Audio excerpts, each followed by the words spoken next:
Shalom, selamat pagi Bapak Ibu Saudara yang dikasihi Tuhan. Pagi ini kita akan membaca dan merenungkan firman Tuhan. Sebelumnya itu, mari kita berdoa. Bapa di dalam sorga, terima kasih Tuhan, kebaikan Tuhan, kemurahan Tuhan, selalu nyata dalam hidup kami. Pagi ini kami akan membaca dan merenungkan firman-Mu. Kami mohon Tuhan menolong kami, supaya kami bisa mengerti dan memahami firman-Mu dengan baik, dan kami diberi sukacita untuk melakukannya sepanjang hidup kami. Dalam nama Tuhan Yesus kami berdoa. Amin. Saudara yang dikasihi Tuhan, firman Tuhan yang akan kita baca dan renungkan pagi ini dari kitab Ester pasal 5 ayat 11-12. Ester pasal 5 ayat 11-12. Demikian firman Tuhan. Maka Haman menceritakan kepada mereka itu besarnya kekayaannya, banyaknya anaknya laki-laki, dan segala kebesaran yang diberikan raja kepadanya, serta kenaikan pangkatnya di atas para pembesar dan pegawai raja. Lagi kata Haman, tambahan pula tiada seorang pun diminta oleh Ester, sang ratu, untuk datang bersama-sama dengan raja ke perjamuan yang diadakannya, kecuali aku, dan untuk besok pun aku diundangnya bersama-sama dengan raja. Tema renungan kita hari ini adalah kesombongan mendahului kehancuran. Saudara yang dikasihi Tuhan, setelah pulang dari istana, Haman segera memanggil istri dan sahabat-sahabatnya. Dengan penuh semangat, ia membanggakan segala kemuliaan yang dimilikinya. Kekayaan, kedudukan, bahkan kehormatan karena diundang secara pribadi oleh Ratu Ester ke perjamuan bersama Raja Ahasweros. Namun di tengah kebanggaan itu, ia berkata dengan getir, "Semua itu tidak berarti bagiku selama Mordekai, si Yahudi itu, masih duduk di pintu gerbang raja dan tidak mau memberi hormat kepadaku."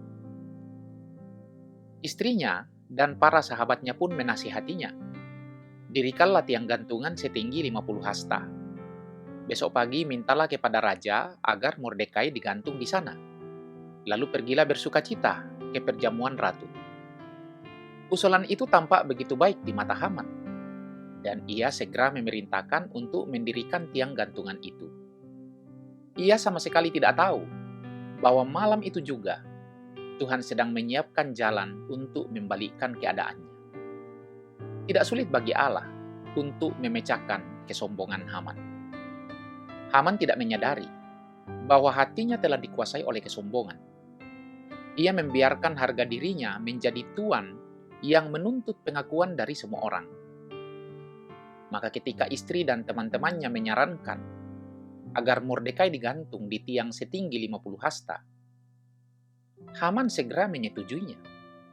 Dalam pikirannya, itu cara terbaik untuk menegakkan kehormatan dirinya. Tetapi, justru disitulah awal kehancurannya dimulai. Karena kecongkakan mendahului kehancuran dan tinggi hati mendahului kejatuhan. Saudara yang dikasihi Tuhan, sesungguhnya kesombongan bukan hanya Haman yang melakukannya. Itu juga diperhadapkan kepada kita semua.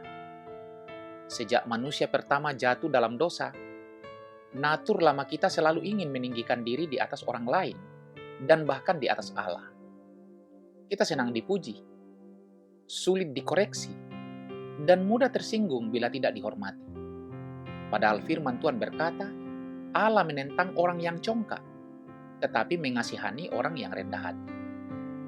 Kesombongan menutup telinga dari nasihat, menutup mata dari kebenaran, dan membuka hati bagi tipu daya iblis. Saudara yang dikasihi Tuhan, bagaimana caranya kita melawan kesombongan? Ingatlah bahwa kita dijadikan oleh Tuhan. Betapa bodohnya bila kita menyombongkan diri di atas sesuatu yang bukan hasil karya kita. Sama seperti singa, tidak bisa bermegah karena ia diciptakan sebagai singa. Begitu pula kita tidak bisa bermegah atas apa yang semata-mata adalah anugerah. Setiap bakat, kelebihan, dan keberhasilan yang kita miliki adalah pemberian Tuhan. Bukan untuk dipamerkan, tetapi untuk digunakan demi kemuliaannya dan kebaikan sesama kita. Saudara yang dikasihi Tuhan, mari kita bertanya kepada diri kita, adakah kesombongan yang masih tersembunyi di balik keberhasilan, pelayanan, atau pencapaian kita? Jangan biarkan kesombongan itu terus mengembang, karena cepat atau lambat Tuhan akan menghukumnya. Datanglah kepada Tuhan Yesus. Mohonlah agar Roh Kudus menundukkan hati kita setiap hari, supaya kita tidak berjalan di jalan Haman, melainkan di jalan Tuhan Yesus Kristus, yaitu jalan kerendahan hati yang membawa kepada hidup. Amin. Marilah kita berdoa. Bapa di dalam sorga, kami bersyukur atas firman. Tuhan kiranya menolong kami, supaya hari lepas hari kami berjalan dalam kerendahan hati. Mampukanlah kami untuk melakukan firman yang telah kami baca dan renungkan bersama.